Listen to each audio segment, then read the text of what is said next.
बिस्मिल्लाहिर्रहमानिर्रहीम। My dear students and viewers, अस्सलाम वालेकुम। मैं हूं प्रोफेसर नसीर अहमद गाज़ी और इंग्लिश लैंग्वेज सीरीज़ के लेक्चर नंबर 17 के साथ आज मैं हाज़िर हुआ हूं। और आज बच्चों जो लेक्चर होगा इसमें अब हमने टाइटल जो है इसको थोड़ा सा चेंज किया। लेक्चर नंबर 16 तक जो मैंने टाइटल रखा था वो था हाउ टू लर्न इंग्लिश, जिसमें हमने तमाम पार्ट्स ऑफ स्पीच को जो है डिस्कस किया। आज का जो लेक्चर है इसमें हम इसका टाइटल जो है वो चेंज करेंगे। सीरीज़ वही है, लैंग्वेज सीरीज़ ये चलती रहेगी। मैंने आपको पहले भी कहा था शुरू में कि ये एक इंग्लिश लैंग्वेज सीरीज़ है जो कि चलती रहेगी, लेकिन इसमें टॉपिक्स चेंज होते रहेंगे। अब आज से हम इसकी जो हेडिंग रखेंगे, इसका जो टॉपिक नेम रखेंगे बच्चों, वो है how to learn tenses. So parts of speech के बाद अब जो दूसरी इम्पॉर्टेंट चीज़ आज हम शुरू करेंगे, और इसके भी 8-10 लेक्चर्स होंगे जिसमें हम मुख्तलिफ टेंसेस जो हैं वो डिस्कस करेंगे, कैसे बनते हैं, कैसे क्या काम करते हैं इंग्लिश में, इनका रोल क्या होता है, ठीक है। और फिर इसके बाद नेक्स्ट टॉपिक फिर हमारा होगा एडवांस्ड स्टेज पे जाएंगे। इसके भी हम पहले सिर्फ बेसिक चीज़ें पढ़ेंगे, ठीक है। सो बच्चों, इनका टाइटल जो मैंने जैसे पहले कहा कि हमने रखेंगे हाउ टू लर्न टेंसेस, ठीक है, और उसमें तमाम टेंसेस को हम डिस्कस करेंगे, ठीक है। लेकिन बच्चों, इन टेंसेस को डिस्कस करने के लिए आपको ख़ास तौर पे वो स्टूडेंट्स जो न्यू सब्सक्राइबर्स हैं वो स्टूडेंट्स जो पहले दिन से भी फॉलो कर रहे हैं, उनके लिए इंतहाई ज़रूरी है कि वो इस लेक्चर को सुनने से पहले लेक्चर नंबर 1, 2 और 3 वो उनको याद होने चाहिए या उनके जहन में होने चाहिए। अगर आपके जहन में नहीं है तो लेक्चर नंबर 1, 2 और 3 इनको ज़रूर देखें, क्योंकि लेक्चर नंबर 1, 2 और 3 ये इंट्रोडक्टरी लेक्चर थे लैंग्वेज के बारे में, जिसमें हमने देखा था कि लैंग्वेज क्या है, कैसे बनती है, ठीक है, इसमें मुख्तलिफ पार्ट्स ऑफ स्पीच का रोल क्या होता है, टेंसेस क्या होते हैं, ठीक है। ये सारी चीज़ें फिर जो है हमारे जो एलिमेंट्स ऑफ वोकेबलरी क्या होते हैं, एलिमेंट्स ऑफ स्ट्रक्चर क्या होते हैं, कैसे बनते हैं, फ्रेज़ क्लॉज क्या होता है, फिर हमने टाइप्स ऑफ सेंटेंसेस पढ़े, फिर पार्ट्स ऑफ सेंटेंसेस पढ़े, फिर हमने देखा कि जो पार्ट्स होते हैं उनकी मुख्तलिफ टाइप्स हमने पढ़ी। ये सारी चीज़ें बच्चों हमने फर्स्ट 3 लेक्चर्स में कंप्लीट की थी। इसलिए फर्स्ट 3 लेक्चर्स जो हैं, lecture number 1, lecture number 2 and lecture number 3, they are very very important. उन लेक्चर्स के बाद अब आप जो फर्स्ट 3 लेक्चर्स पढ़ लेंगे, जिन्होंने तो सुननी हुए पढ़ लिए, उनको जेहन में हैं, उनको कोई ज़रूरत नहीं है, वो जब ये चीज़ें डिस्कस करेंगे तो ये ऑलरेडी उनको पता होगा। तो अब हम डायरेक्ट वहाँ से फिर समझो लेक्चर नंबर 4 से हमने शुरू कर दिया था व्हाट इज़ ए नाउन, और फिर नाउन से लेके लेक्चर नंबर 16 तक हमने 8 जो पार्ट्स ऑफ स्पीच हैं और एक डिटर्मिनर यानी आर्टिकल, उसको हमने डिस्कस किया, विद एग्जांपल्स किया, विद एक्सरसाइज किया, ठीक है। पैटर्न वही रहेगा, रूटीन वही रहेगी, टेक्निक वही रहेगी, ठीक है। लेकिन आज से अब हम शुरू कर देंगे कि टेंसेस क्या होते हैं, टेंसेस कैसे काम करते हैं, ठीक है। सो ये 3 लेक्चर्स आपने जिन बच्चों ने सुनने हुए हैं उनके लिए तो वेरी गुड। जिन बच्चों ने ये लेक्चर्स जो हैं वो नहीं सुने हुए, वो स्टूडेंट्स जो हैं वो इन लेक्चर्स को ज़रूर सुने और फिर आके इस लेक्चर से स्टार्ट करें। फिर ये 17 से जो स्टार्ट होगा और आगे चलता जाएगा, ये अब सारे टेंसेस के लेक्चर होंगे जिसमें मुख्तलिफ टेंसेस जो है वो पढ़ेंगे। आज का जो लेक्चर है वो सिर्फ इंट्रोडक्शन है टेंसेस का, कि टेंसेस होते क्या हैं, कैसे बनते हैं, कितनी किस्म के होते हैं, कितनी शक्लों में आते हैं, क्या क्या चीज़ें हैं, कौन से उसके एलिमेंट्स हैं जो उनको बनाते हैं, ठीक है, और इंग्लिश में उसका रोल क्या है, ठीक है। तो एज़ माय प्रीवियस लेक्चर्स बच्चों, मैं स्टार्ट करूंगा इसके इंट्रोडक्शन से कि सबसे पहले हम देखते हैं कि डेफिनेशन ऑफ टेंस, कि टेंस की जो डेफिनेशन है वो क्या है, कि टेंस होता क्या है, पहले हम ये देखेंगे। तो सबसे पहले हम देखते हैं कि टेंस जो है grammatically means to indicate the time. कहता है ग्रामेटिकली अगर देखा जाए तो टेंस क्या है, टेंस बेसिकली इंडिकेट करता है, किसको इंडिकेट करता है, टाइम व्हेन एन एक्शन और इवेंट अकर्स, यानी उस वक्त के बारे में बताता है जिस वक्त कोई वाक़या हुआ या कोई एक्शन हुआ। यानी कोई भी एक्शन है दुनिया में, देखो कोई भी जो एक्शन होता है वो किसी वक्त में होता है। और आपको ये भी पता है कि वक्त सिर्फ 3 हो सकते हैं। एक वो वक्त जो चल रहा है, ये प्रेजेंट, एक वो वक्त जो गुजर चुका है, पास्ट, एक वो वक्त जो भी आने वाला है, फ्यूचर। तो टेंस जो है वो क्या है? तो कहते हैं tense grammatically means to indicate the time, यानी which time when an action और एन इवेंट अकर्स। ये तो हो गया एक्शन। और व्हेन अ स्टेट और प्रोसेस होल्ड्स, कहता है कोई स्टेट, यानी ज़रूरी नहीं होता कि एक्शन ही हो, कोई हालत, कोई कैफियत या कोई प्रोसेस, कोई अमल किस वक्त होल्ड होता है। होल्ड होने का मतलब है किस वक्त वकू पजीर होता है, किस वक्त वो होता है। देखो ना, इस चीज़ से साबित हुई ये चीज़ कि टेंस का काम है एक्शन को बताना, ठीक है। टेंस का ही काम है स्टेट को बताना, टेंस का ही काम है किसी इवेंट के बारे में बताना, टेंस का ही काम है किसी प्रोसेस को जो दुनिया में हो रहा है उसके बारे में हमें खबर देना। तो टेंस जो है बेसिकली बच्चों, इसका मतलब है कि ये कम्बिनेशन है बेसिकली, अगर देखा जाए तो दो चीज़ों का। एक तरफ होता है टाइम और दूसरी तरफ होता है एक्शन, ठीक है। या एक तरफ होगा टाइम और दूसरी तरफ होगी स्टेट। इसीलिए अगर आपको याद हो तो मैंने शुरू के लेक्चर्स में, वही फर्स्ट 3 लेक्चर्स में बार बार इनका जिक्र करूंगा, इनके बगैर ये लेक्चर आपका बिल्कुल नामुकम्मल है।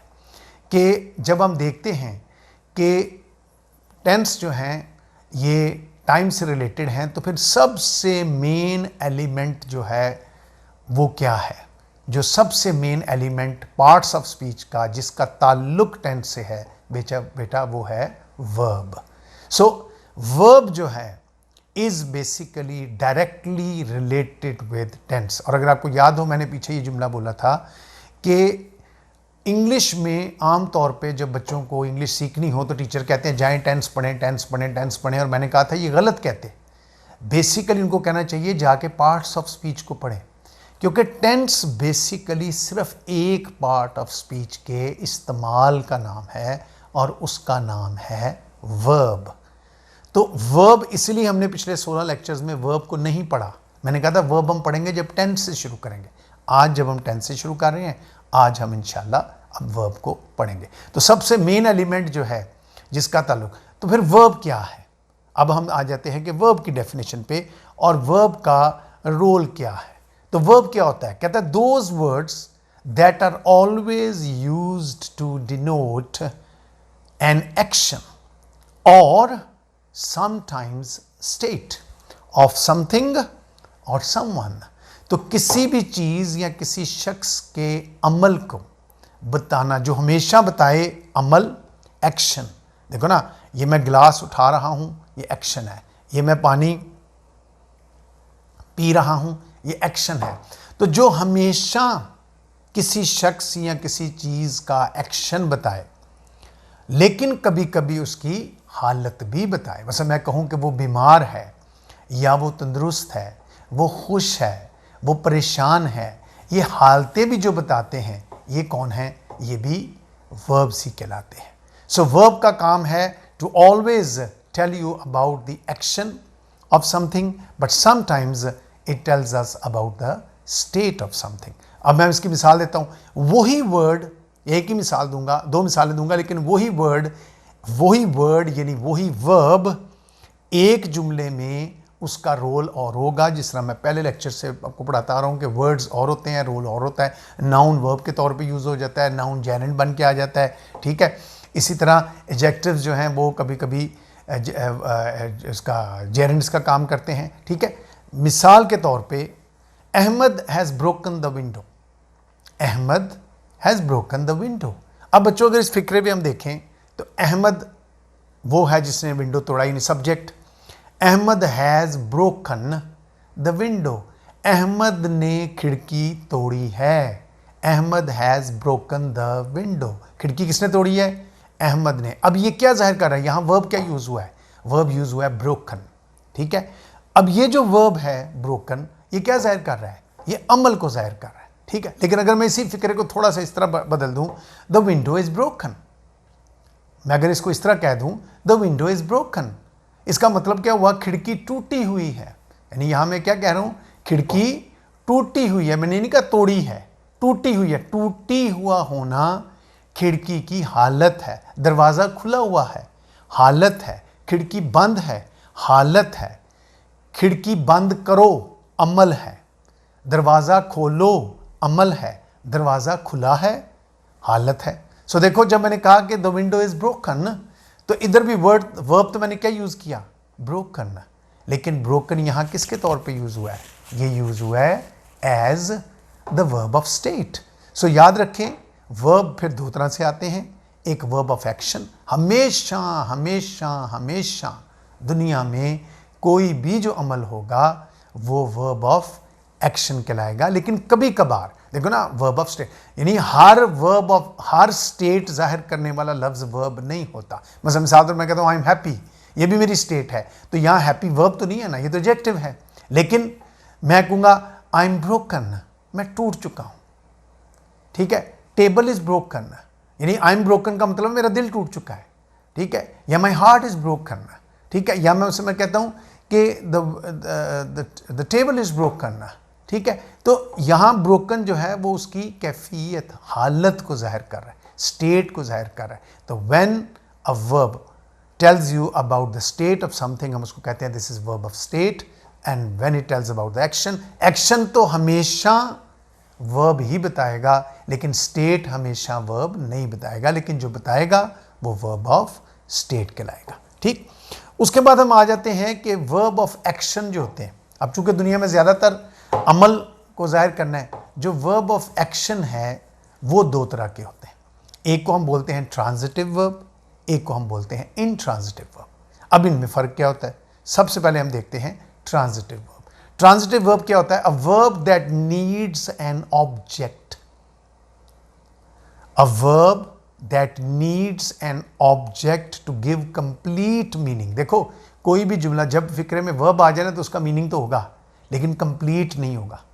तो कंप्लीट, अगर किसी फिक्रे में कंप्लीट किसी वर्ब को अपने मुकम्मल मायने देने के लिए किसी ऑब्जेक्ट की ज़रूरत हो, कि a verb that needs an object to give complete meaning of a sentence is called transitive verb. उसको हम कहेंगे ये क्या है, ये ट्रांजिटिव वर्ब है कि जिसको ऑब्जेक्ट की ज़रूरत है। अगर वो ऑब्जेक्ट नहीं होगा तो मीनिंग तो फिर भी होगा, लेकिन इनकम्प्लीट मीनिंग होगा। मिसाल के तौर पे तारिक इज़ राइटिंग, तारिक लिख रहा है। अब जब आप सुनेंगे तारिक लिख रहा है तो आपके जहन में आएगा क्या लिख रहा है, यानी फ़ौरन जहन में सवाल आएगा लिख रहा है। वैसे मैं किसी दोस्त को फ़ोन करता हूँ, वो पूछता है क्या कर रहे हो, मगर यार मैं लिख रहा हूँ या मैं खा रहा हूँ, ठीक है। तो वो फ़ौरन पूछेगा क्या खा रहे हो, क्योंकि आपको याद है क्या, फिर फर्स्ट 3 लेक्चर्स में कुदरती सवाल, किसी भी चीज़ का कुदरती सवाल बताया था क्या होता है, और क्या हमेशा ऑब्जेक्ट को ज़ाहिर करता है। तो अगर मैं कहता हूँ तारिक इज़ राइटिंग, अब इसका जवाब पूछता है क्या लिख रहा है, मैं कहता हूँ a letter, a story, a novel, तो क्या मीनिंग ये को क्या नहीं। सो यहाँ जो वर्ब राइटिंग है इस फिक्रे में, ठीक है, इस फिक्रे के कॉन्टेक्स्ट का मतलब ये नहीं कि राइटिंग जब भी यूज़ होगा वो ट्रांजिटिव होगा, नहीं। इस फिक्रे में राइटिंग का कॉन्टेक्स्ट जो है वो वैसा है कि इसको अपने मुकम्मल मायने देने के लिए एक ऑब्जेक्ट की ज़रूरत है। वी से this is a transitive verb. अब देखो ना, मिसाल तौर पे यही फिक्र है, फ़र्ज़ करें टीचर ने काम दिया बच्चों को और बच्चे बैठ के लिख रहे हैं, ठीक है, सारे बच्चे लिख रहे हैं। टीचर ने कहा कि आधे घंटे में ये मुकम्मल करो, और एक बच्चा बड़ा स्लो लिख रहा है, तो टीचर उसको कहता है why are you writing so slowly, why are you writing so slowly. अब फिर यहाँ राइटिंग यूज़ हुआ, यहाँ राइटिंग कंप्लीट मायने दे रहा है, इसको किसी ऑब्जेक्ट की जरूरत नहीं। समझिए कहेंगे राइटिंग व्हाट, अंडरस्टूड है कि जो टीचर ने इसको काम दिया है वो कुछ लिख रहा है जिसके बारे में टीचर उसको कह रहा है, तो इतना स्लो क्यों लिख रहे हो। तो यहाँ में उसको किसकी ज़रूरत नहीं, ऑब्जेक्ट की ज़रूरत नहीं है। वही वर्ड राइटिंग, वही वर्ब राइटिंग, यहाँ ट्रांजिटिव नहीं रहा। ट्रांजिटिव वर्ब वो है जिसको अपने मुकम्मल मायने देने के लिए किसी ऑब्जेक्ट की ज़रूरत हो, ठीक है। मसलन अनवर इज़ प्लेइंग, अगर मैं यहाँ रोक दूँ अनवर खेल रहा है, तो ये इनकम्प्लीट है। आप कहेंगे क्या खेल रहा है, मैं कहता हूँ Anwar is playing hockey, Anwar is playing cricket, Anwar is playing tennis, कोई भी हो सकता है। तो इसका मतलब ऑब्जेक्ट की ज़रूरत हुई। तो हॉकी, क्रिकेट, टेनिस, जैसा लेटर था, नॉवल था, सब ऑब्जेक्ट्स थे, ये सारे उसके क्या हो गए, ऑब्जेक्ट। क्योंकि कुदरती सवाल, आपको याद है ना कुदरती सवाल, क्या। अब वो याद, मैंने इसलिए कहा वो लेक्चर्स आपको याद होने चाहिए। सब्जेक्ट का कुदरती सवाल कौन, ऑब्जेक्ट का कुदरती सवाल क्या और किससे, अब ये याद होने चाहिए आपको। इसलिए मैंने कहा बच्चों कि मैं फिर बार बार इस लेक्चर के दौरान कहता रहूँगा कि आप फर्स्ट 3 लेक्चर्स को एक दफ़ा गो थ्रू ज़रूर करें इस लेक्चर को, और इन लेक्चर्स के आगे तो फिर डेली आते जाएंगे, ये हर वीक आपके सामने ये चीज़ें आती जाएंगी। ठीक, उसके बाद आ गया इंट्रांजिटिव वर्ब। अभी इंट्रांजिटिव वर्ब इसको ऑपोजिट कर लो। इंट्रांजिटिव वर्ब क्या है कि a verb that doesn't need, it does not need an object, उसको किसी ऑब्जेक्ट की जरूरत नहीं है, to give complete meaning is called an intransitive verb. मसलन द सन इज शाइनिंग, सूरज चमक रहा है, सूरज चमक रहा है। ठीक है, अब देखो ना, मसलन मैं कहता हूं कोई क्रिकेट खेल रहा है तो मैं बैट्समैन जो बड़ा स्लो बैटिंग कर रहा है तो मैं कहूंगा Tariq is batting very slowly. तो तारिक इज बैटिंग, हमें पता है बैटिंग करना क्या होता है कि बैट पकड़ के खेलना, तो उधर हमें किसी ऑब्जेक्ट की जरूरत नहीं है, ये बन गया इंट्रांजिटिव वर्ब। ठीक, सो याद रखें, same verb can be transitive, same verb can be intransitive in different context. अभी मैंने आपको कहा कि अनवर इज राइटिंग, तो यहाँ राइटिंग जो है वो ट्रांजिटिव है क्योंकि व्हाट ही इज राइटिंग हमें नहीं पता, लेकिन is Anwar is why are you writing slowly, तुम इतना आहिस्ता क्यों लिख रहे हो, यहाँ में ऑब्जेक्ट की ज़रूरत नहीं है, फिक्रे की कॉन्टेक्स्ट ऐसी है। सो याद रखें कि वो वर्ड्स जो वर्ब्स सॉरी जो हमें क्या दें, ऑब्जेक्ट की ज़रूरत हो, ऑब्जेक्ट के बगैर मुकम्मल मायने ना दें, उनको कहेंगे ट्रांजिटिव, और जो मुकम्मल मायने दें वो कहेंगे। ये सिर्फ वर्ब ऑफ एक्शन के लिए है, वर्ब ऑफ स्टेट पे ये अप्लाई नहीं होता। ठीक, उसके बाद आ जाते हैं कि वर्ब की फॉर्म्स कितनी होती हैं। ठीक है, तो बच्चों हम देखते हैं कि वर्ब की 3 फॉर्म्स होती हैं। आम तौर पे इंग्लिश में कहते हैं 4 फॉर्म्स। मैं पहले तो मैं 4 क्यों कहा जाता है, जनरली 3 फॉर्म्स हम कहते हैं, first form, second form, third form, लेकिन 4 क्यों कहा जाता है? 4 इसलिए कहा जाता है कि फर्स्ट फॉर्म की 2 शक्लें होती हैं। एक को कहते हैं प्रेजेंट इन्फिनेटिव फॉर्म, एक को कहते हैं present participle form. Present infinitive form क्या होती है, पहले ये समझे। वर्ब की सबसे छोटी शक्ल, जिससे छोटा वो नहीं हो सकता, उसको कहेंगे ये इसकी इन्फिनेटिव फॉर्म है। मसलन गो, गो की सबसे छोटी शक्ल जो है वो क्या है, गो। ठीक है, इसका मतलब है इससे छोटा नहीं हो सकता, हम कहेंगे ये इसकी क्या है, इन्फिनेटिव फॉर्म। ठीक है, मसलन डू, डू से छोटा नहीं हो सकता, ये सबसे छोटी, डू मीन्स करना, गो मीन्स जाना, सबसे छोटी शक्ल है, हम कहेंगे this is infinitive form of the verb, ये पहली शक्ल है इसकी, लेकिन ये फर्स्ट फॉर्म है। इसका अब पार्टिसिपल फॉर्म क्या होगी, इसकी पार्टिसिपल फॉर्म, कुछ ग्रामर्स तो सिर्फ लगाते हैं कि जी आईएनजी लगाएं वो पार्टिसिपल होता है, नहीं, कुछ ग्रामर्स कहती है नहीं, एस और ईएस भी जो लगाते हैं वो भी पार्टिसिपल फॉर्म है। तो गो को जब हम गोज बोलेंगे तो ये भी उसकी पार्टिसिपल फॉर्म है, और गोइंग बोलेंगे यानी गो के साथ ईएस लगा दे तो गोज हो गया। क्यों लगाना है, कब लगाना है वो आगे चल के देखते हैं, लेकिन गो के साथ आईएनजी लगा दें तो ये भी क्या हो गया, ये भी पार्टिसिपल हो गया। चुनाचे वर्ब की फर्स्ट फॉर्म की 2 शक्लें हैं। फर्स्ट वो शक्ल है जो सबसे छोटी है, उसको कहते हैं present participle, present infinitive.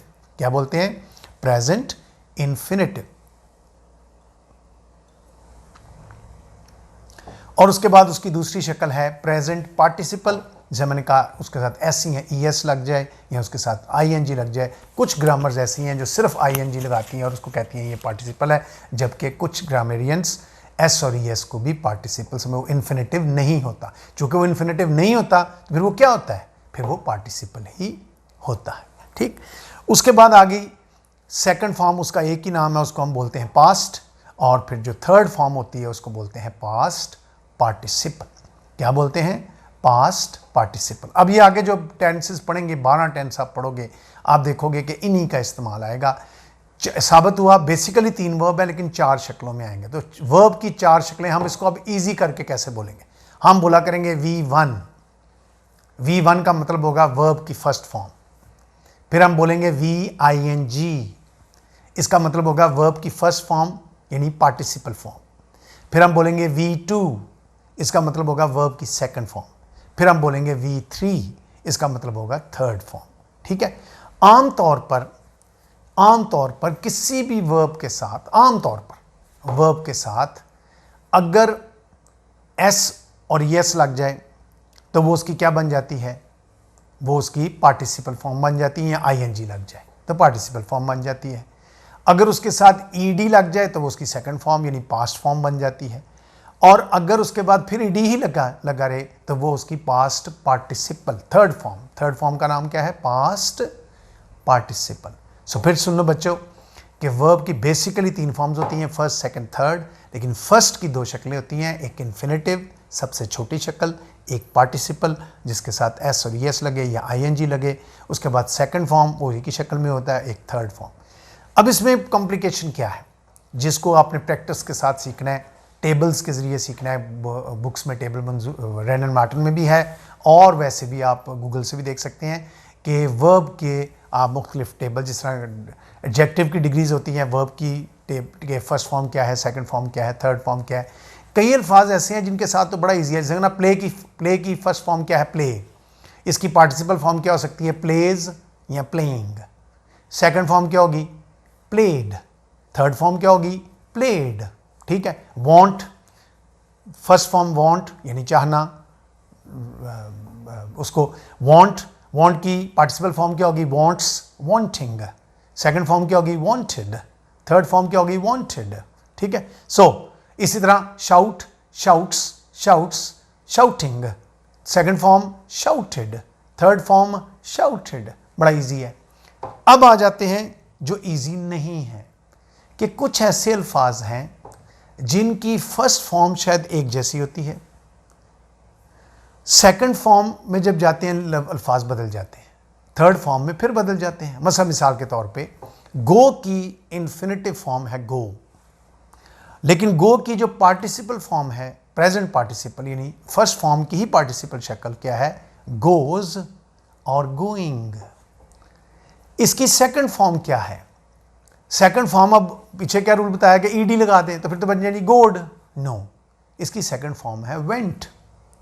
Second form क्या है, वेंट। अब थर्ड फॉर्म में फिर ईडी लगा दें, नहीं, फिर वर्ड चेंज होता है, थर्ड फॉर्म है gone, go, went, gone. Go is first form, went is second form, और गॉन इज थर्ड फॉर्म। इसी तरह फर्ज करें लफ्ज है लाई।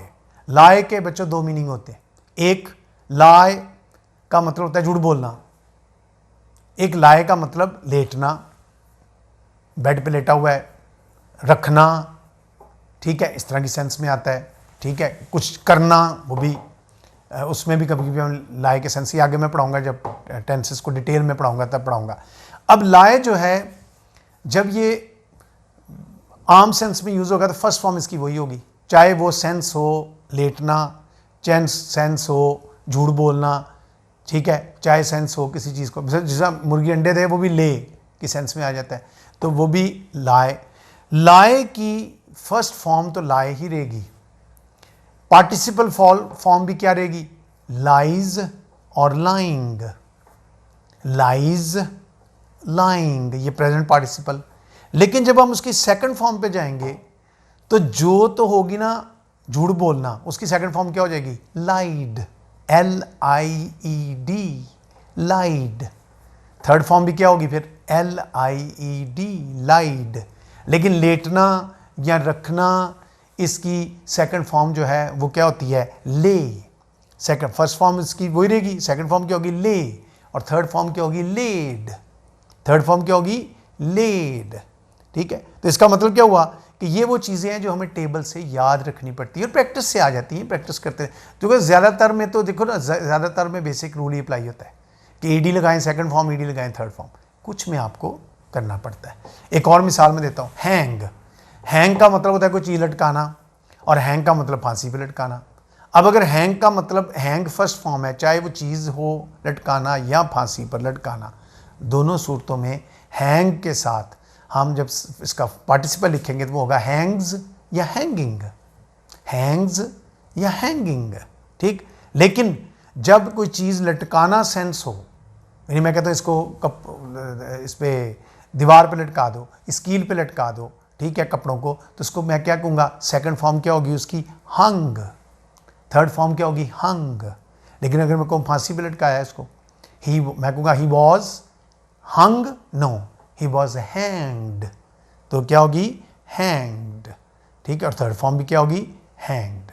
सो बच्चों ये चीज़ आपने याद रखनी है कि वर्ब की फिर कितनी फॉर्म्स हुई, बेसिकली 3 फॉर्म्स हैं लेकिन शक्लें 4 हैं, V1, V2, V3 and VING। फिर सुन लें, V1 मीन्स वर्ब की first form, V2 means verb की second form, V3 means verb की थर्ड फॉर्म और VING मीन्स वर्ब की पार्टिसिपल फॉर्म। S और ES जो है वो भी V1 में ही आता है, पार्टिसिपल फॉर्म में ही आता है। ठीक है, और वो चूँकि सिर्फ प्रेजेंट इंडेफिनिट में इस्तेमाल होता है और कहीं भी नहीं होता, इसलिए उसका यूजेज को इतना मुश्किल नहीं है। ठीक, उसके बाद आ जाते हैं नेक्स्ट पॉइंट पे कि जो मेन वर्ब है,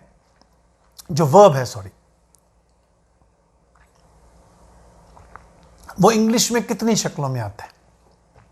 तो बच्चों वर्ब इंग्लिश में 3 शक्लों में इस्तेमाल होता है। एक तो मेन वर्ब, जिसको वर्ब बोलते हैं आप, उसको आप मेन वर्ब बोलें या आप सिंपली वर्ब बोलें, बात एक ही है। उसे मैं उसे कहूँ वर्ब या मैं उसको बोलूँ main verb, there is hardly difference between these two words, similar words, main verb या वर्ब।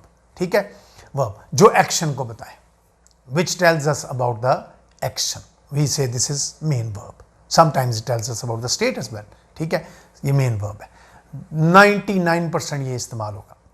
इसके अलावा 2 वर्ब और यूज होते हैं, एक को हम आम तौर पे, इसके अलावा भी और हैं लेकिन ये बेसिक, अभी हम इसका भी बेसिक पढ़ेंगे, इसकी भी एडवांस चीज़ें आगे आएंगी। अभी बेसिक, अभी हम सिर्फ बेसिक्स पढ़ रहे हैं, पहले 16 लेक्चर भी बेसिक थे, ये भी आगे बेसिक चल रहा है, अभी बेसिक। फिर इसके बाद मैं इसकी एडवांस स्टेप शुरू करूंगा तो उसका नाम रखूंगा एडवांस्ड यूजेज या मिसलेनियस यूजेज। ठीक है, वो मैं आपको जब टाइटल्स आ जाएगा आपके सामने आपको पता चल जाएगा, और मेरे वो व्यूअर्स जो वो फॉलोअर्स जो रेगुलरली मेरी वीडियोस देख रहे होंगे उनके लिए कोई प्रॉब्लम नहीं होगी, क्योंकि वो हर चीज़ को साथ साथ लेके चल रहे होंगे। अब वर्ब की दूसरी जो 2 शक्लें हैं, एक को हम बोलते हैं हेल्पिंग वर्ब, एक को बोलते हैं लिंकिंग वर्ब।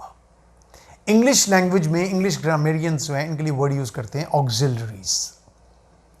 क्या यूज करते हैं, ऑक्सिलरीज, और ये बहुत ज्यादा होते हैं, जैसे is, am, are, was, were, do, does, did. ठीक है, has, have, had, can, could, may, might, should, must, would, सब के सब, शेल, विल, सब क्या हैं, दीज आर ऑक्सिलरीज। यही जो ऑक्सिलरीज हैं यही हेल्पिंग वर्ब हैं और यही लिंकिंग वर्ब है। फर्क क्या है, फर्क ध्यान सुनना। जब कोई हेल्पिंग वर्ब इनमें से, ये पूरी लिस्ट जो मैंने आपको दी, इज, एम, आर, वॉज, वर वगैरह वगैरह वगैरह वगैरह, इनमें से कोई भी मेन वर्ब के साथ आए, तो नेचुरली मेन वर्ब के साथ कब आएगा, जब कोई एक्शन हो रहा होगा। मेन वर्ब के साथ आए तो ये क्या कहलाता है, ये कहलाता है हेल्पिंग वर्ब। अब आपको फर्स्ट 3 लेक्चर्स में पढ़ाया था एक्टिव और पैसिव, कि एक्टिव और पैसिव फिक्रे ऐसे होते हैं जिनमें मेन वर्ब का होना ज़रूरी है, एक्शन का होना ज़रूरी है। ठीक है, उनमें मेन वर्ब लाजमी होगा। अगर उनमें हेल्पिंग वर्ब साथ आएगा ऑक्सिलरी, तो वो क्या कहलाएगा, वो कहलाएगा हेल्पिंग वर्ब। ऑक्सिलरी तो जनरल वर्ड हो गया ना, वो कहलाएगा हेल्पिंग वर्ब। हम कहेंगे ये इसका क्या है, हेल्पिंग वर्ब है। ठीक है, लेकिन फिर हमने पढ़ा था सिंपल के फिक्रे, वो फिक्रे जिनके अंदर कोई एक्शन नहीं होता। ठीक है, उन फिक्रों के अंदर यही ऑक्सिलरीज आ जाए। मतलब I am a teacher, I am a teacher, अब इसमें कोई एक्शन नहीं है, इसमें सिर्फ मैं बता रहा हूँ कि मैं एक टीचर हूँ। तो इधर जो एम है वो क्या है, ये हेल्पिंग वर्ब नहीं कहलाएगा, ये लिंकिंग वर्ब कहलाएगा। इंग्लिश में इसको भी ऑक्सिलरी कहेंगे, यानी अंग्रेज जनरल सेंस में, चाहे देखो ना यही वर्ड आई एम, देखो आई एम अ टीचर, इसमें एम लिंकिंग वर्ब है।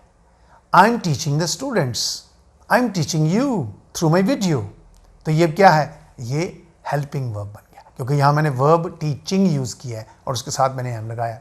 सो वही एम जब वर्ब के साथ आए तो वो हेल्पिंग वर्ब बन जाता है, वही वर्ब जब एम के उसके वर्ब के बगैर आए, मेन वर्ब के बगैर आए, तो ये हेल्पिंग वर्ब, लिंकिंग वर्ब बनता है। सो लिंकिंग वर्ब और सो इन दोनों का काम है। जो हेल्पिंग वर्ब है इसका काम फिर क्या होता है, सुने, हेल्पिंग वर्ब का काम है सब्जेक्ट को किसी वर्ब के साथ मिलाना, किसी ऑब्जेक्ट को किसी वर्ब के साथ। ये जब भी आएगा सब्जेक्ट और वर्ब के दरमियान आएगा, या ऑब्जेक्ट, और आपको पढ़ा था हमने, एक्टिव फिक्रे पढ़े थे। एक्टिव फिक्रे में पहले सब्जेक्ट आएगा फिर वर्ब आएगा, तो सब्जेक्ट और वर्ब के दरमियान अगर आएगा तो हेल्पिंग वर्ब आएगा। पैसे में ऑब्जेक्ट पहले आता है, ऑब्जेक्ट के साथ वर्ब आएगा तो उनके दरमियान आ जाए तो ये हेल्पिंग वर्ब कहलाएगा।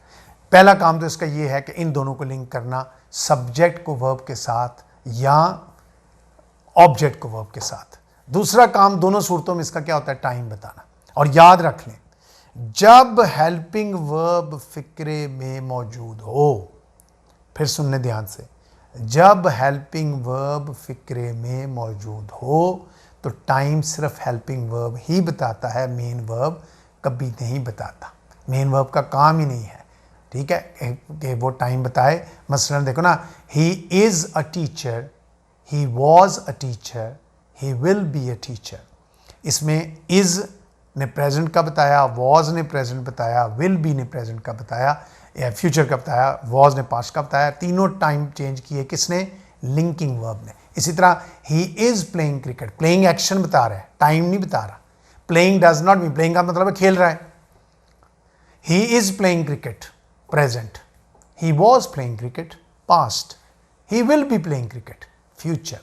तो इसका मतलब क्या हुआ कि जब हेल्पिंग वर्ब या लिंकिंग वर्ब फिक्रे में मौजूद हों तो टाइम कौन बताएंगे, फिर ये बताएंगे, मेन वर्ब नहीं बताएगा। और हेल्पिंग वर्ब मैंने पहले कहा इसके दो रोल हैं, एक सब्जेक्ट को वर्ब के साथ जोड़ना या ऑब्जेक्ट को वर्ब के साथ जोड़ना, और दूसरा काम है टाइम बताना, ठीक है। इसी तरह लिंकिंग वर्ब का जो काम है वो भी दो हैं, एक है सब्जेक्ट को, ठीक है, इसका किसी नाउन या प्रोनाउन को किसी दूसरे नाउन या प्रोनाउन के साथ जोड़ना। मसलन आई एम अ टीचर, आई देखो ना प्रोनाउन है, इसको किसके साथ जोड़ा जा रहा है, टीचर के साथ, तो किसने जोड़ा है, एम ने। ये किसी नाउन या प्रोनाउन को किसी दूसरे नाउन या प्रोनाउन को, उसको आप ये भी कह सकते हैं किसी सब्जेक्ट को किसी ऑब्जेक्ट के साथ जोड़ते हैं, ठीक है। लेकिन फ़र्क सिर्फ क्या होता है, इधर सब्जेक्ट का मतलब काम करने वाला नहीं होता। सब क्या पढ़ा था सेकंड लेक्चर में कि सब्जेक्ट से, सिंपल के फिक्रे में सब्जेक्ट से मुराद होती है जिसकी बात हो रही है, और ऑब्जेक्ट से मुराद होती है जो बात हो रही है, ठीक है। तो आई एम ए टीचर में बात किसकी हो रही है, आई की बात क्या हो रही है, वो टीचर है। सब्जेक्ट को ऑब्जेक्ट के साथ, यानी एक प्रोनाउन को नाउन के साथ किसने जोड़ा, एक लिंकिंग वर्ब ने। और फिर दूसरा काम इसका ये होता है कि टाइम बताना। टाइम हमेशा लिंकिंग वर्ब ही बताएगा, ठीक। तो ये देखो ना, मैं कहूँ आई एम अ टीचर, तो एम से हो गया present, I was a teacher past, I will be a teacher future. So बच्चों ये रोल है वर्ब्स का। तो वर्ब तीन शक्लों में आते हैं। तो बच्चों इनको फिर मैं एक दो और एग्जांपल आपको देके समझाता हूँ कि हेल्पिंग वर्ब, तो हेल्पिंग वर्ब की डेफिनेशन क्या होगी कि हेल्पिंग वर्ब जो है वो एक्टिव और पैसिव फिक्रे में आता है। एक्टिव फिक्रे में क्या बताया, सब्जेक्ट को वर्ब के साथ जोड़ता है, और पैसिव फिक्रे में ऑब्जेक्ट को वर्ब के साथ जोड़ता है। दूसरा काम बता दिया, टाइम बताता है। अब मिसाल मैं आपके सामने देता हूँ कि इमरान इज़ या वॉज राइटिंग अ लेटर। अब देखो ना, एक्टिव का फिक्रा है, Imran is writing a letter present, Imran was writing a letter past. अब देखो इसमें एक्शन क्या है, राइटिंग। राइटिंग ये नहीं बता रहा कि काम किस वक्त हो रहा है, वो ये बता रहा है काम क्या हो रहा है। काम क्या हो रहा है, लिखा जा रहा है। क्या लिखा जा रहा है, खत लिखा जा रहा है। तो Imran is writing a letter present में, Imran was writing a letter past में। इसी तरह इमरान इज़ या was punished by the police. तो देखो ना, एक्शन फिर क्या हो रहा है, पनिश्ड। अब ये पैसिव का फिक्र है कि इमरान को पुलिस से सज़ा दी गई, ठीक है, वॉज पनिश्ड या सज़ा दी जाती है, प्रेजेंट में इज़ पनिश्ड, ठीक है। तो इज़ प्रेजेंट को ज़ाहिर करेगा। सो जिससे मैंने पहले कहा, फिर दोबारा रिपीट कर रहा हूँ कि लिंकिंग वर्ब्स जो है, हेल्पिंग वर्ब्स जो हैं, इनका दूसरा काम हमेशा टाइम बताना होगा। इसी तरह अगर हम लिंकिंग वर्ब्स को देखें तो लिंकिंग वर्ब मैंने पहले बता दिया कि ये हमेशा सब्जेक्ट को ऑब्जेक्ट के साथ आपस में जोड़ेंगे, ठीक है। मसलन इमरान इज़ या was a teacher of this college, यानी मीन्स वो he is a teacher of this college. अभी मैंने पीछे भी मिसाल यही दी आपको, he was a teacher of this college, यानी वो इस कॉलेज का टीचर है, वो इस कॉलेज का टीचर था। सिंपल का फिक्र है, इसमें कोई एक्शन नहीं है। लेकिन इसमें देखो ना, इमरान को इज़ वॉज ने किसके साथ जोड़ा है, टीचर के साथ, कि वो क्या था, क्या है, टीचर है। कौन है, इमरान है, क्या है। अच्छा बच्चों, एक चीज़ और जो आपने याद रखनी है, जिस मैंने कहा फर्स्ट 3 लेक्चर्स आपको याद होने चाहिए कि आपको इनके जो मैंने कहा था तो शॉर्टकट्स, कि आपको याद होना चाहिए कि एक सब्जेक्ट के लिए सवाल क्या होता है, एक ऑब्जेक्ट के लिए सवाल क्या होता है, ये सारे। अब ये हैं बच्चों वर्ब का मेन यूजेज कि वर्ब इस तरह इस्तेमाल होगा। अब जब हम इनको टेंसेस में यूज़ करना है तो और क्या क्या चीज़ें हैं जिन्होंने, देखो टेंसेस का मतलब है कि फ़िक्रों को एक ख़ास टाइम और एक ख़ास एक्शन के मुताबिक लिखना। और जैसे हम पीछे पढ़ चुके हैं कि इनमें सबसे पहली चीज़ आती है एलिमेंट्स ऑफ वोकेबलरी, कि आप कोई भी जुमला बनाते हो। अभी मैंने आपके सामने जुमला बनाया, Imran is writing a letter, तो इसमें हमने जितने भी वर्ड्स लिखे हैं ये क्या हैं, ये पार्ट्स ऑफ स्पीच हैं, ठीक है। और पार्ट्स ऑफ स्पीच आपको बताया था 8 होते हैं, noun, pronoun, verb, adjective, adverb, preposition, conjunction, interjection और आर्टिकल इसका डिटर्मिनर होता है। कुछ लोग इसको भी पार्ट ऑफ स्पीच कहते हैं लेकिन it's used as a determiner. ये सारे हम पढ़ चुके हैं पिछले लेक्चर्स में। इसके बाद हमने पढ़ा था कि एलिमेंट्स ऑफ स्ट्रक्चर, और वो हमने पढ़ा था कि 2 तरह के होते हैं। एक मेन एलिमेंट्स होते हैं, ये बड़े ध्यान सुनना। मेन एलिमेंट्स मैंने क्या कहा था, सब्जेक्ट, वर्ब, ऑब्जेक्ट। ये फर्स्ट 3 लेक्चर्स की चीज़ें हैं, मैं इनको दोबारा रिपीट नहीं करूँगा। अगर आपने किसी का मिस हुआ हुआ है तो फर्स्ट 3 लेक्चर नंबर 1, 2 और 3 को देखे। खुद ब खुद ये सारी चीज़ें बड़ी डिटेल्स मैंने वहाँ डिस्कस की हुई हैं। अब तो मैंने सिर्फ उनको यूज़ करना है टेंसेस में। अब इनका यूजेज का वक्त आ गया। वो था नॉलेज दे रहा था मैंने नॉलेज दे दी वो आपको, अब हम उसकी कर रहे हैं यूजेज, ठीक। तो जो मेन एलिमेंट्स थे, यानी स्ट्रक्चर के जो मेन एलिमेंट्स हैं वो 3 हैं, सब्जेक्ट, वर्ब, ऑब्जेक्ट। सब्जेक्ट क्या है, काम करने वाला, डूअर। वर्ब क्या है, एक्शन, काम। और ऑब्जेक्ट क्या है, जिस पर काम किया जा रहा है, ये मेन ऑब्जेक्ट। इनके सवाल भी हमने पढ़े थे। अगर मैं सब ये आप लोगों के लिए रिपीट कर रहा हूँ, रिवाइज कर रहा हूँ, रिकॉल कर रहा हूँ ताकि आपको, और मैं उतनी डिटेल में नहीं जाऊँगा, मैं फिर कह रहा हूँ सिर्फ सरसरी कि हमने कहा था कि मरकज़ कौन है, हमेशा मरकज़ है वर्ब। हर सवाल किसको पूछा जाना है, वर्ब को पूछा जाना है। अगर हम वर्ब को क्वेश्चन करेंगे कौन, तो मिलेगा सब्जेक्ट। वर्ब को क्वेश्चन करेंगे क्या और किसे, मिलेगा ऑब्जेक्ट। किसे, किसको, किसकी, ऑब्जेक्ट। मतलब देखो तारिक खत लिख रहा है, वर्ब है लिख रहा है। कौन लिख रहा है, तारिक। क्या लिख रहा है, खत। तो कौन क्या हो गया, सब्जेक्ट। क्या हो गया, ऑब्जेक्ट, ठीक। So main elements. फिर हमने पढ़े एडिशनल एलिमेंट्स, ठीक है, उनको हम एक्सटेंशंस भी कहते हैं। उनको हम क्या बोलते हैं, उनको हम एक्सटेंशंस भी कहते हैं कि ये एक्सटेंशंस हैं, ये एलिमेंट्स जो हैं। वो हमने क्या पढ़े थे, एक्सटेंशंस जो थे वो थे प्लेस, मैनर, रीज़न, टाइम और एमपीए, ठीक है। ये भी हमने फर्स्ट 3 लेक्चर्स में पढ़ लिया था, इसलिए आपकी फिंगर टिप्स होने चाहिए। और फिर ये हमने एडवर्ब में दोबारा पढ़े थे, ये हमने 2 दफ़ा पढ़े हैं। एक दफ़ा फर्स्ट 3 लेक्चर्स में पढ़े हैं, एक दफ़ा फिर हमने एडवर्ब्स में पढ़े हैं। तो एडवर्ब्स का लेक्चर भी रिवाइज करें ताकि आपको ये सारे याद हो जाएं, ठीक है। सो हमने कहा था प्लेस से मुराद ये थी कि जहाँ पर एक्शन होता है। मैनर से मुराद है जिस अंदाज में एक्शन होता है। बात एक्शन से है, मरकज़ वर्ब है, बात वर्ब से शुरू नहीं है, वर्ब पे खत्म होनी। प्लेस का मतलब है जहाँ अमल हो, मैनर का मतलब है जैसे अमल हो, रीज़न का मतलब है जिस वजह से अमल हो, टाइम का मतलब है जिस वक्त अमल हो, ठीक है। और उसके अलावा थे एमपीएस। प्लेस के लिए हमने क्या कहा था, प्लेस के लिए हम वर्ब को क्वेश्चन पढ़ते हैं, कहाँ, वो लाहौर जा रहा है, कहाँ जा रहा है, लाहौर, लाहौर प्लेस हो गया, ठीक है। मैनर के लिए सवाल पूछे कैसे, वो बस पर लाहौर जा रहा है, कैसे जा रहा है, बस पे जा रहा है, बस हो गया मैनर। वो किताबें खरीदने लाहौर जा रहा है, क्यों जा रहा है, किताबें खरीदने। किताबें खरीदना क्या हो गया, ये आगे मिसालें मैं आपकी ढेर सारी दूंगा जब हम टेंसेस शुरू करेंगे। आज इंट्रोडक्टरी लेक्चर है टेंसेस का, अगला लेक्चर से हम पहला टेंस स्टार्ट कर देंगे, प्रैक्टिस शुरू हो जाएगी, ठीक है। इसलिए मैं वही कह रहा हूँ, जो बच्चे न्यू हैं, नए सब्सक्राइब हुए हैं, वो फर्स्ट 3 लेक्चर्स को ज़रूर देखें। ये ना होगा जहाँ से सब्सक्राइब हुआ वहीं से आगे देखना है, ऐसे बिल्कुल ना करें। फर्स्ट 3 लेक्चर्स देखें और इस लेक्चर को एज एन इंट्रोडक्टरी लेक्चर लें ऑफ टेंसेस, ठीक। सो प्लेस के लिए हमने सवाल किया था कहाँ, मैनर के लिए कैसे, रीज़न के लिए क्यों, टाइम के लिए कब, और एमपीए जो थे वो हमने पढ़ा था कि मिड पोजीशन एडवर्ब्स, यानी वो अल्फाज जो वक्त की अलामत होते हैं, अक्सर, अमूमन, यूजुअली, ऑफन, इवन, लेकिन वक्त एग्जैक्ट टाइम को जाहिर नहीं करते। फिर हमने ये पढ़ा था कि इनकी जगह कौन सी होती हैं, सारा कुछ हमने पढ़ा था, ठीक है। उसके बाद अगली चीज़ जो हमने पढ़ी थी, ये सारा कुछ वो जो हमने पढ़ लिया, मैं सिर्फ उसको रिकॉल कर रहा हूँ आपको, आपकी याद दहानी के लिए, कि हमने पढ़ा था कि फ़िक्रे जो लिखे जाएंगे टेंसेस में वो 3 तरह के होंगे, या वो एक्टिव होंगे, या वो पैसिव होंगे, या वो सिंपल होंगे। जो सिंपल वो होंगे जो सिर्फ सिंपल के फ़िक्रों में आएंगे, यानी जो फ़िक्रे हैं ही सिंपल के, और सिंपल के फ़िक्रे वो होते हैं जिनमें कोई एक्शन नहीं होता, उनमें सिर्फ सिंपल के फिक्रे आएंगे, चाहे वो प्रेजेंट में हो, पास्ट में हो, फ्यूचर में हो। टाइम तो उनमें भी होगा लेकिन उनमें एक्शन कोई नहीं होगा, ठीक है। जो एक्शन वाले फिक्रे होंगे, प्रेजेंट इंडेफिनिट हो गया, पास्ट इंडेफिनिट हो गया, पास्ट कॉन्टिन्यूस हो गया, पास्ट परफेक्ट हो गया, फ्यूचर परफेक्ट हो गया, ये एक्शन वाले फिक्रे, इनमें हमेशा या ये एक्टिव होंगे या ये पैसिव होंगे। तो हमने पढ़ा था कि ये फिक्रे जो हैं ये सिंपल भी हो सकते हैं, एक्टिव भी हो सकते हैं, पैसिव भी, ये 3 शक्लों में आ सकते हैं। तो टेंसेज में जब भी कोई फिक्रा लिखेंगे टेंसेज में, वो फिक्रा या एक्टिव होगा या पैसिव होगा या सिंपल होगा या इनका कम्बिनेशन होगा।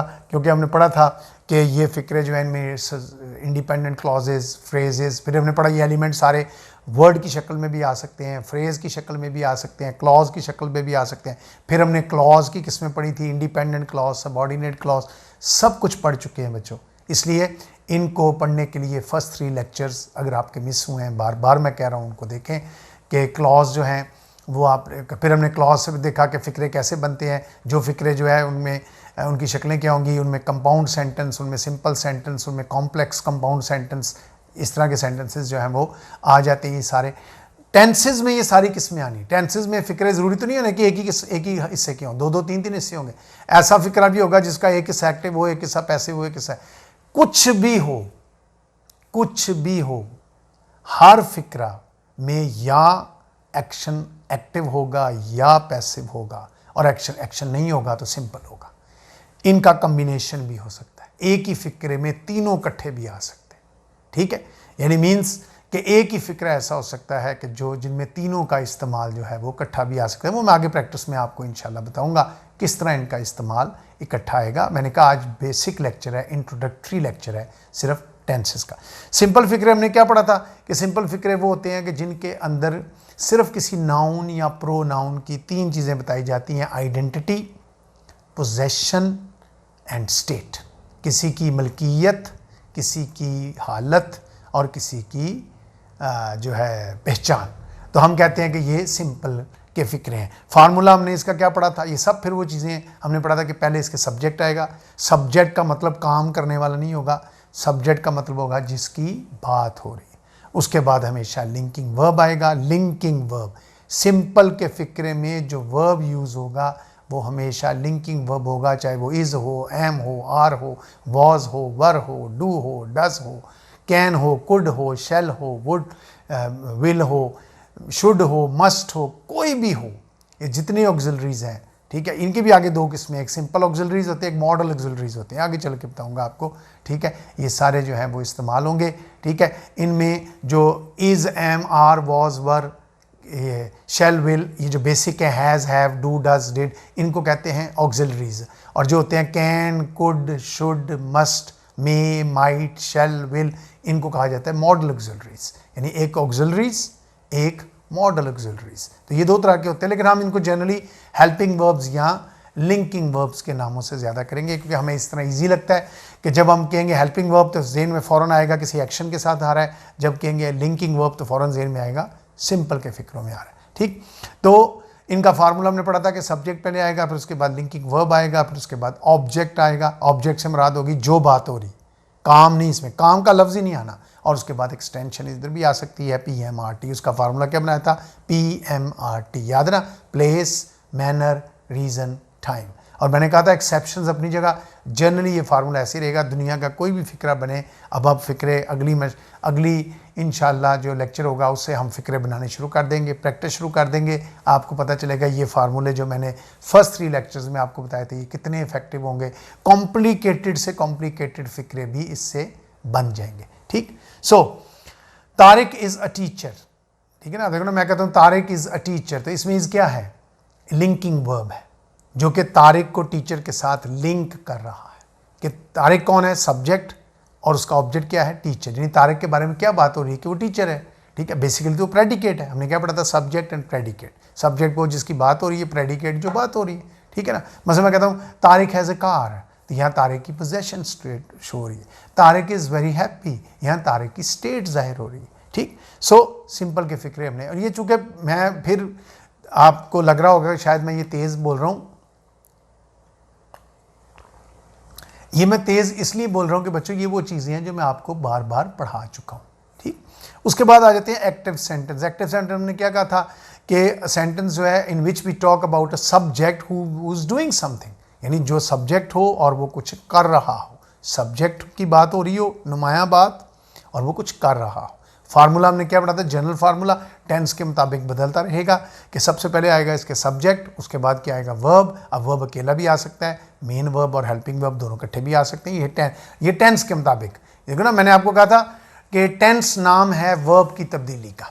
तो अब जैसे जैसे टेंस आगे आते जाएंगे सिर्फ वर्ब तब्दील होगा, सब्जेक्ट सब्जेक्ट ही रहेगा, वर्ब चेंज होता रहेगा, उसके बाद ऑब्जेक्ट आएगा और उसके बाद फिर एक्सटेंशन PMRT उसी तरह आ जाएगा। मसलन Tariq pledge cricket every day, तो आप देखो ना इसमें सब्जेक्ट क्या आया तारिक, वर्ब क्या आया प्लेज, ऑब्जेक्ट क्या आया क्रिकेट, और एवरीडे क्या आया टाइम, कि तारिक रोज़ाना क्रिकेट खेलता है, तो एवरीडे इसमें क्या आ गया टाइम।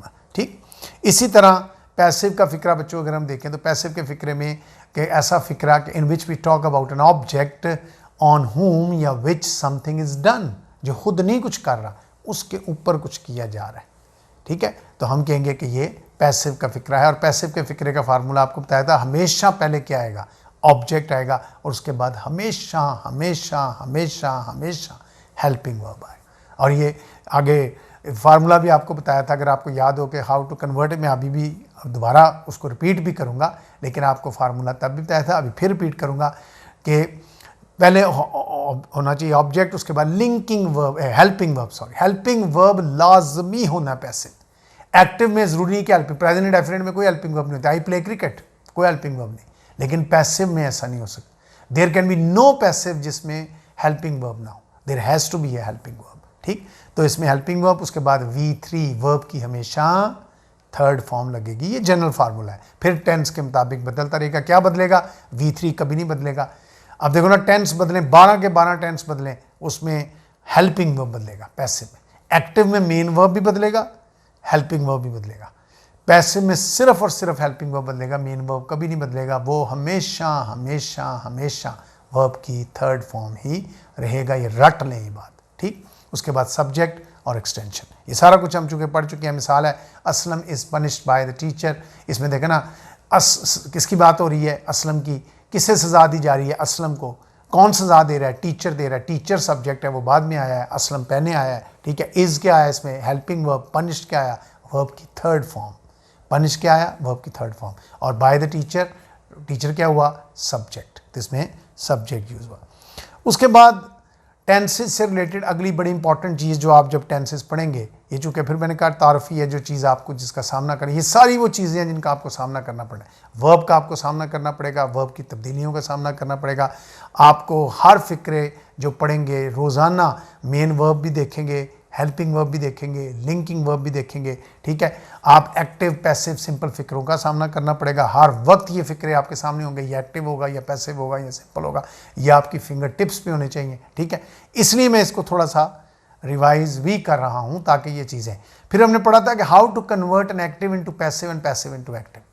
तो मैंने आपको बताया था कि जो रूल्स हैं to convert an active into, 3 rules हैं। पहला रूल क्या था कि ऑब्जेक्ट की जगह, यानी जो सब्जेक्ट की जगह ऑब्जेक्ट, जहाँ सब्जेक्ट पहले है, देखो ना एक्टिव में सब्जेक्ट पहले ऑब्जेक्ट बाद में, तो सब्जेक्ट की जगह ऑब्जेक्ट आ जाए, क्रॉस कर दे, ऑब्जेक्ट उधर से इधर आ जाएगा, सब्जेक्ट इधर से इधर चला जाएगा, यानी सब्जेक्ट की जगह ऑब्जेक्ट, ऑब्जेक्ट की जगह सब्जेक्ट, पहली तब्दीली ये आ गई। ठीक है ना, मतलब तारिक प्लेज क्रिकेट, तो तारिक सब्जेक्ट है, क्रिकेट ऑब्जेक्ट है, पैसिव करेंगे तो उल्टा हो जाएगा, क्रिकेट पहले आ जाएगी, तारिक एंड में चला जाएगा। ठीक है, उसके बाद द मेन वर्ब ये टेंस में पढ़ेंगे क्योंकि हर टेंस में मेन वर्ब डिफरेंट होगा। The main verb of active is changed into helping verb of passive. अब अगर वर्ब की मैंने अभी आपको बताया, ध्यान सुने, अब ये पॉइंट बड़े ध्यान समझना है क्योंकि आगे टेंस में काम आएगा। 4 ही शक्लें हैं, V1, V2, V3, VING। अब वर्ब की 4 शक्लें हैं, वर्ब इन 4 शक्लों में हो सकता है। अब अगर हमने क्या पढ़ा है कि जब मेन वर्ब है एक्टिव का, वो पैसिव में हेल्पिंग वर्ब में तब्दील हो जाएगा, बट सेम फॉर्म। अब इसकी ध्यान सुने, सेम फॉर्म क्या है। अगर V1 है तो V1 will change into is MR। अगर V2 है तो V2 will change into was were. अगर V3 है तो इट विल चेंज इनटू बिन। ठीक है, किसमें चेंज हो जाएगा, बिन, और इसको बीन भी बोलते हैं। और उसके बाद अगर ये वो है आईएनजी फॉर्म है तो ये किसमें बदल जाएगा, बीइंग, क्योंकि आईएनजी फॉर्म क्या होती है, V1 प्लस आईएनजी, वी तो V1 का मतलब हो गया बी प्लस आईएनजी, तो बीइंग। फिर सुन लें, दूसरी तब्दीली ये है कि वर्ब हमेशा, मेन वर्ब हमेशा एक्टिव का पैसिव करते वक्त हेल्पिंग वर्ब में तब्दील होगा, लेकिन उसी फॉर्म में। अगर वर्ब की पहली फॉर्म है तो हेल्पिंग वर्ब की भी पहली फॉर्म, वर्ब की पहली फॉर्म है तो हेल्पिंग वर्ब की पहली फॉर्म होगी इज एम आर, वर्ब की दूसरी फॉर्म है हेल्पिंग वर्ब की दूसरी फॉर्म होगी वॉज वर, वर्ब की तीसरी फॉर्म है हेल्पिंग वर्ब की तीसरी फॉर्म होगी बिन, वर्ब की आईएनजी फॉर्म है तो हेल्पिंग वर्ब की फॉर्म होगी बीइंग। तो फिर देखें, is am are, was were, be, been और बीइंग, यही 4 शक्लें हैं जिसमें आपको ये नज़र आएगा। हाँ, कभी V1 की जगह बी भी लगेगा, वो बाद में आपको बताऊंगा, टेंस में बताऊंगा वो कब लगेगा, ठीक है, वो टेंस में आपको बताऊंगा। उसके बाद after this helping verb we always use, ये जो हेल्पिंग वर्ब ने लगा दिया, ये कहाँ से लगाया, हमने वर्ब को हेल्पिंग वर्ब में तब्दील कर दिया, उसके बाद हम हमेशा लगाएंगे third form of the verb. अब इसकी एक एग्जाम्पल देख लेते हैं। एग्जाम्पल्स मैंने पीछे फर्स्ट 3 लेक्चर्स में या थर्ड लेक्चर में बड़ी दी थी, फिर दोबारा थर्ड लेक्चर में थी। यस, एक्टिव का फिक्रा है, मिसाल तौर पे सबसे पहले आ गया सब्जेक्ट, उसके बाद लगा V1, उसके बाद लगा ऑब्जेक्ट। अब ये कौन सा फिक्रा है जिसमें V1 हो, प्रेजेंट इंडेफिनिट, ठीक। अब इसको हम पैसिव करने लगे हैं, सब्जेक्ट की जगह क्या आ गया, ऑब्जेक्ट। मैथ की तरह करो ना, सब्जेक्ट की जगह क्या आ गया, अब मैंने आपको कहा था कि मैं मैथ की तरह पढ़ाऊंगा, साइंस की तरह पढ़ाऊंगा, सब्जेक्ट की जगह क्या आ गया, ऑब्जेक्ट। V1 की जगह क्या आ गया, वर्ब ने चेंज होना है, हेल्पिंग वर्ब ने, वर्ब अकेला है, इसका हेल्पिंग वर्ब क्या होगा, इज एम आर, प्लस पास से लगेगी वर्ब की थर्ड फॉर्म, तो is am are plus V3 और ऑब्जेक्ट की जगह आ गया सब्जेक्ट। सो देखो, एक्टिव का फार्मूला था subject plus V1 plus object, तो पैसिव का फार्मूला क्या बन गया, object plus is am are plus V3 plus subject. तो उधर देखो 3 एलिमेंट थे, नीचे 4 हो गए, हेल्पिंग वर्ब ऐड हो गया, तो बेसिकली वर्ब की थर्ड फॉर्म ऐड हुई है, हेल्पिंग वर्ब तब्दील हुआ है, verb changes into helping verb, ठीक। इसी तरह उल्टा कर लें, मिसाल देखते हैं, Tariq writes a letter, subject क्या है, तारिक, वर्ब क्या है, राइट्स, ऑब्जेक्ट क्या है, अ लेटर, ठीक है। और a letter is written by Tariq, अब देखो ना, लेटर इधर आ गया, a letter is writes first form, this जगह इज आ गया, इज, और राइट की third form written, a letter is written by. ये टेंसेस में मैं और डिटेल से बताऊंगा, अभी मैं सिर्फ एक बेसिक आपको एक आइडिया दे रहा हूँ। इसी तरह रूल्स वो पढ़े थे कि पैसिव को एक्टिव करना हो तो क्या है, पहला फिर वही था, क्योंकि उसमें पहले ऑब्जेक्ट होता है, object takes the place of subject and subject takes place of, यानी फिर वही इंटरचेंज हो जाते हैं, ठीक। वो जो थर्ड फॉर्म आपने वर्ब की लगाई थी उसको अबॉलिश कर देते, खत्म कर देते, वर्ब की फॉर्म खत्म हो गई, अब पीछे क्या बचा, पीछे बचा helping verb. So the helping verb before V3 को तो खत्म कर दिया आपने, उससे पहले एक हेल्पिंग वर्ब था, उसको आप चेंज करेंगे इनटू मेन वर्ब। किसमें चेंज करेंगे, into main verb of the active. मिसाल देखें, एग्जांपल देखें, object plus was were plus V3 plus object subject, ये पैसिव का फिक्र है, object plus was were plus V3 plus subject. देखिए कौन सा टेंस बनता है, वॉज वर लगा हुआ है, सेकंड फॉर्म, तो हम लोग पास्ट इंडेफिनिट, ये पास्ट इंडेफिनिट का पैसिव है। अब इसका एक्टिव हमने करना है, ऑब्जेक्ट की जगह आ गया सब्जेक्ट, मैथ की तरह, ठीक है। वॉज वर की जगह क्या आया, वॉज वर सेकंड फॉर्म है, इसकी जगह आ गई सेकंड फॉर्म। उसके बाद क्या था, V3 खत्म, एबॉलिश, और सब्जेक्ट की जगह ऑब्जेक्ट। सो देखो ऊपर 4 थे, नीचे 3 रह गए। साबित होता है कि अगर एक्टिव में, फिर सुन लो, अगर एक्टिव में कोई हेल्पिंग वर्ब ना हो तो पैसिव में 1 आ जाएगा, एक्टिव में 1 हो तो पैसिव में 2 हो जाएंगे। ये मैं टेंस में आपको पढ़ाऊंगा कि अगर पहले लगा हो तो 2 हो जाएंगे। अब आप, ठीक है, इधर आप देखिए पैसिव में 1 ही लगा हुआ है ना, तो वो एक्टिव में क्या बन गया, वर्ब बन गया, ठीक है। तो वर्ब क्या बन गया, V2, और उसके बाद second form of the verb plus object. मिसाल के तौर पे, Tariq was punished by the teacher, Tariq was punished by the teacher, के तारिक को टीचर ने पनिश किया, Tariq was punished by the teacher. अब गौर से देखें, तारिक ऑब्जेक्ट जिसको पनिश किया गया, was helping verb, punished verb की third form, by the teacher, किसने पनिश किया, टीचर ने। तो ये क्या होगा कि सब्जेक्ट, अब इसको इधर ले आए, पनिश किसने किया, टीचर ने, टीचर को शुरू में ले आए, द टीचर। अब वॉज वर सेकंड फॉर्म है, तो ये पास्ट इंडेफिनिट हो गया, द टीचर पनिश्ड, और थर्ड फॉर्म खत्म हो जाएगी, पनिश्ड, किसे पनिश किया? तारिक। तो ये बन गया Tariq was punished by the teacher. इसका एक्टिव क्या बन गया? The teacher punished Tariq. ठीक। सो बच्चों ये वो चीज़ है जो आपके सामने आएगी। इसके बाद आ गई आखिरी चीज़ कि टेंसेस जो हमारे सामने आएंगे उनके नाम क्या होंगे, आखिरी चीज़। और इन नामों से फिर इंशाल्लाह हमारा अगला लेक्चर जो है वो स्टार्ट होगा। सबसे पहले हैं हम कहेंगे कि सिंपल के फ़िक्रे, उनको हम बोलेंगे सिंपल सेंटेंसेस। वो प्रेजेंट में भी होंगे, वो पास्ट में भी होंगे और वो फ्यूचर में भी होंगे। ठीक है, यानी सिंपल के फ़िक्रे जिनमें कोई एक्शन नहीं होगा। ठीक है, जिसमें हमने क्या कहा, या पहचान होगी, या हालत होगी, या मलकियत होगी। वो प्रेजेंट में भी आएंगे, वो पास्ट में भी आएंगे और वो फ्यूचर में भी आएंगे। ठीक है, उसके बाद फिर एक्शन वाले फ़िक्रे। सो सिर्फ ये पहली किस्म है जो विदाउट एक्शन। फिर आ जाएंगे एक्शन वाले फ़िक्रे। उनमें सबसे पहली किस्म है हम कहेंगे प्रेजेंट इंडेफिनेट। इसलिए 12 टेंस हम कहते हैं ना, सिंपल्स को हम टेंसेस के उन 12 में शामिल नहीं करते।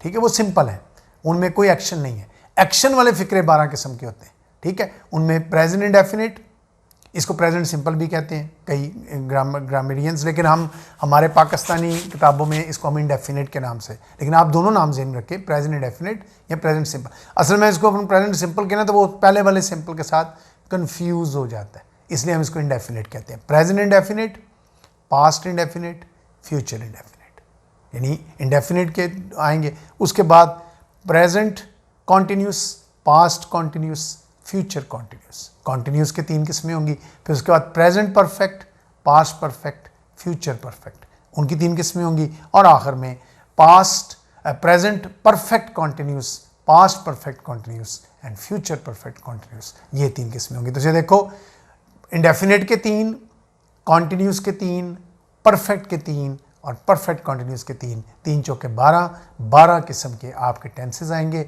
उसके अलावा 3 किस्में आएंगी सिंपल के फिक्रेंगे, तो ये 15 किस्म के होंगे। लेकिन इनको मैं पढ़ाऊंगा कैसे बच्चों, ये मेरे लास्ट वर्ड्स हैं।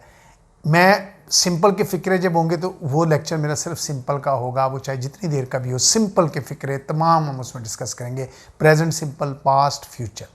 इंडेफिनेट के होंगे तो हम प्रेजेंट, पास्ट, फ्यूचर तीनों एक ही लेक्चर में डिस्कस करेंगे, फिर उनकी एक्सरसाइजेस करेंगे। इसी तरह वो उनमें ये हो सकता है कि लेक्चर लंबा हो जाए तो उसका पार्ट ए, पार्ट बी हम बना लेंगे, ये हम कर सकते हैं। लेकिन डिस्कस उनको इसी तरह करेंगे। डेफिनेट को एक ही तरह किया जाएगा। जैसे पिछली मेरी वीडियो आपने देखी कि प्रेपोजिशंस का लेक्चर लंबा हो गया था, मैंने प्रेपोजिशंस के 2 पार्ट बना दिए, पार्ट ए और पार्ट बी। इसी तरह इनके भी बन सकते हैं, ये डिपेंड करता है आगे लेक्चर्स कितने लेंथी होते हैं। ठीक है, फिर past, present, past and future perfect, और फिर present, past and future perfect continuous. ठीक है, उसके बाद फिर हम देखेंगे इनका मिक्सचर, इनको मिक्स करके हम देखेंगे, और ये मिक्सचर का मतलब होगा एडवांस्ड मिसलेनियस यूजेज।